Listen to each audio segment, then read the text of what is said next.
ॾोहनि जे ख़ात्मे लाइ पुलिस गश्त वधीक बहितर करण ऐं मोबाइलनि में ट्रैकर लॻाइण जी हिदायत। वॾे वज़ीर मुराद अली शाह जी सदारत हेठि अमन बाबति आला सतही इजलास।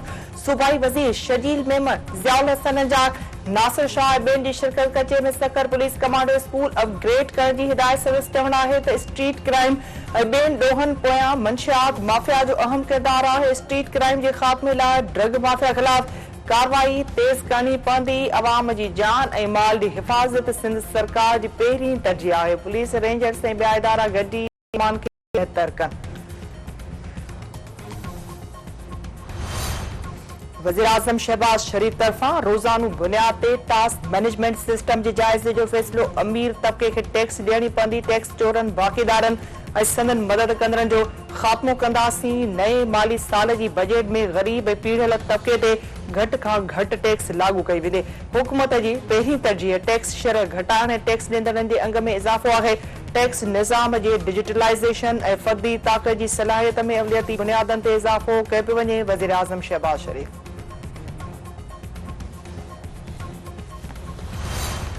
नाणे वारे वज़ीर मोहम्मद औरंगज़ेब तरफ़ां पघारदार तबके ते टैक्सनि में इज़ाफ़े बाबति इतराज़ रद्द। संदसि चवणु आहे त पघारदार तबके ते टैक्स हणण खां सवाइ अॻिते वधण मुमकिन नाहे। मईशत जी डिजिटलाइज़ेशन पहिरीं तरजीह आहे। सभिनी खे टैक्स नेट में आणणो पवंदो। पेट्रोलियम लेवी फौरी तौर लागू न थिए ॾे। आलमी तेल कंपनियुनि खे ॾिसी पेट्रोलियम लेवी बाबति फ़ैसिलो कयो वेंदो। नॉन फाइलर्स जी तशरीह शायदि कंहिं ॿिए मुल्क में हूंदे। नॉन फाइलर्स जे कारोबार ॾेती टैक्स जी शरह वधाई पई वञे। 10% टैक्स 2G DB रेशो बर्दाश्त करण जोॻो नाहे।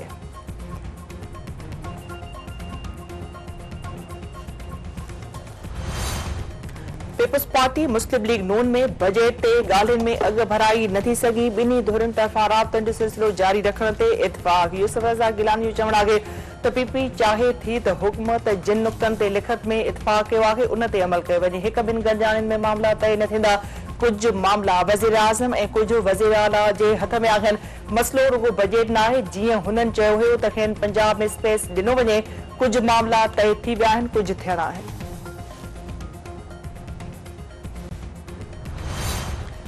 पंजाब जी बजट पेश। पघार में 20 खां 25%, पेंशन में 15% वाध। घटि में घटि पघार 37,000 मुक़रर करण जो फ़ैसिलो।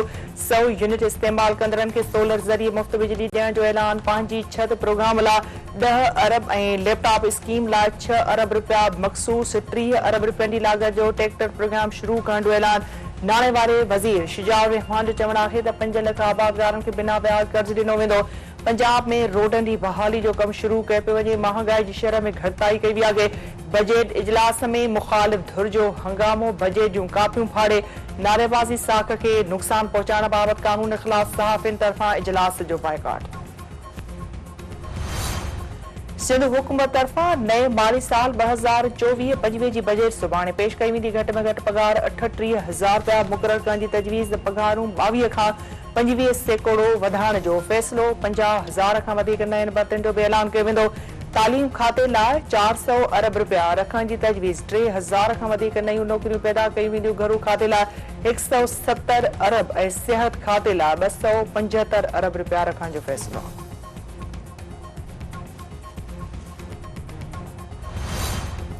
सिंध सरकार तरफ़ां किंजर ढंढ ते सभ खां वॾो तरंदड़ सोलर तवानाई मंसूबो लॻाइण जो फ़ैसिलो। सिंध सरकार गो एनर्जी मुआहिदे ते सहियूं करे छॾियूं। नए माली साल जी बजट में 5 लख घरनि खे सोलर मंसूबो ॾियण जो ऐलान। नासिर शाह जो चवणु आहे त सिंध में 12 खां 14 कलाकनि जी लोड शेडिंग ख़तम कई वञे। हेस्को सेप्को जी ख़रीदारीअ लाइ वफ़ाक़ सां ॿीहर ॻाल्हियूं कयूं वेंदियूं।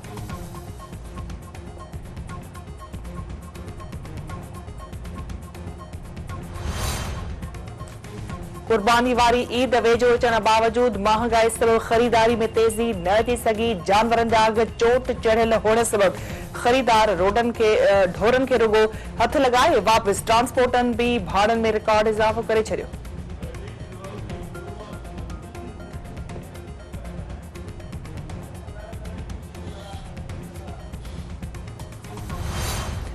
T20 वर्ल्ड कप जी मैच में वेस्ट इंडीज़ न्यूज़ीलैंड खे 13 रनसुनि तां शिकस्त ॾेई सुपर 8 मरहले लाइ क्वालिफाई करे वरितो। 150 रनसुनि जे जवाब में न्यूज़ीलैंड जी टीम 136 रनसूं ठाहे सघी।